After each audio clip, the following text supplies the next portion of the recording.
ह्या जगात कोणाचीच जयंती एवढी खतरनाक होत नाही, एवढी साजरी होत नाही, एवढी आमच्या बापाची होते. आमच्या बापाची जयंती 153 देशात साजरी केली जाते. हा होय आमचा बाप. ह्या होय आमच्या बापाने लिहिलेलं पुस्तक, हे दिलं भारताला. आणि ह्या पुस्तकामुळं आम्ही स्वतंत्र झालो, माणूस म्हणून जगायला लागलो. आज आमची दिवाळी आहे, आज आमचा पुनर्जन्म झाला. कारण आमच्या बाप जन्मला नसता तर आमची खिसा वेगळीच राहिली असती.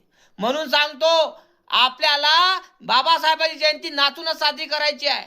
पण लक्षात ठेवा, नाचताना दारू पिऊ नका, दारू पिऊन नाचू नका बाबासाहेबाच्या गाण्यावर, नाहीतर हरामखोरांनो माझ्याशिवाय वाईट नाही राहणार. कारण बाबासाहेब आंबेडकरांनी आपल्याला पंचशील दिलेला आहे, बुद्ध दिलेला आहे. आणि पंचशील मध्ये दारूचं व्यसन करणं हे गुन्हा आहे.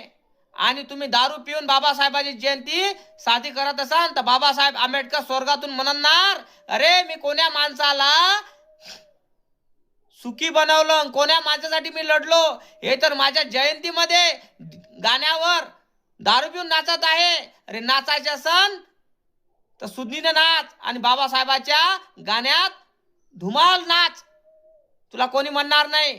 आणि बाकीच्या दिवशी आहे दारू प्यायचे दिवस, पण त्या दिवशी दारू पिऊन नाचू नको बाबासाहेबाच्या गाण्यावर. कळलं काय? जय भीम, जय शिवराय. नक्की कमेंट कर दादा चुकीचं बोलत असेल तर.